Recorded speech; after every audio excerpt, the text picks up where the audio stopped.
Believe it or not, there are times when I recommend using PayPal, as in it's a good option for some companies. Now hold on a second before you click away. The way to know whether you should use PayPal or not can be found by following the $3,000 rule, which I'm going to explain to you today coming up. So the $3,000 rule is pretty simple conceptually, and what it is it's simply a benchmark dollar amount that I've used just by using a simple calculation comparing costs of PayPal versus that of a merchant account solution. And these are averages, of course. But PayPal, you're going to pay the 2.9 plus 30 cents transaction fee or whatever it is for your account. And merchant accounts are typically 10 to 15, maybe $20 per month for the platform and the gateway fees, all those access fees. And then the rates are going to be lower. They're typically just under 2% up to maybe 2.5%, again, on average.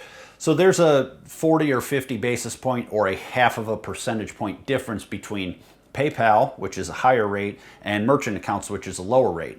So very simply how this works for most people that I talk with is that if we use $3,000 as a central benchmark for your business and you process less than $3,000 a month, or you're doing periodic transactions like maybe you're seasonal or it's a hobby business, or you're not doing a ton of volume, maybe one transaction a month or something that's not very consistent, it's okay to use PayPal, believe it or not, in those cases. And I actually recommend that people use PayPal or at least some other solution like PayPal, because there's no holding costs and there's no setup costs, and it's fairly easy to get set up and started. I mean, you can have a PayPal account set up with your email account, as most people know, inside of a couple of minutes, and you can be ready to send out an invoice or a payment link to your customer, and you can collect via a credit card, and you're in business.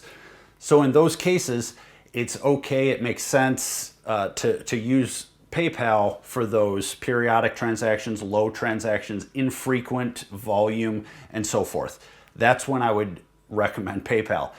The $3,000 rule is when, again, as I mentioned, the rates and the costs for the two earlier in the video, that's when the scales start to tip to utilizing a merchant account, where it actually makes more sense from a cost standpoint, and then all the other benefits that you'll get with most merchant accounts these days, which is platform access to online reporting and virtual terminals and hosted payment pages, and then API integrations, security, and all the other stuff, not even to mention service. But you'll get a lot more with a merchant account solution, and those rates will end up being less because, again, when you're processing $5, $10, $20, $50, $100,000 a month on the merchant account, 2% is going to be a whole lot less than 2.9% when you talk about the merchant account rates and fees. So that's what the $3,000 rule is.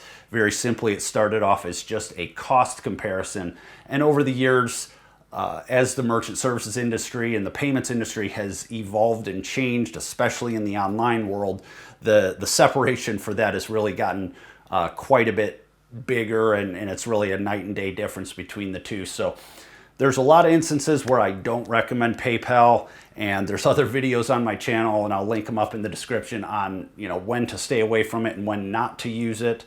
And in these certain cases, as I'm outlining here today, it is an okay solution to use if your business falls into those parameters that I shared earlier. Comment below if you're currently using PayPal, if you're just on that threshold of $3,000 or $4,000 or $5,000 a month, and you're in that position where you're going to be looking at a merchant account option because your business is picking up volume and momentum and everything.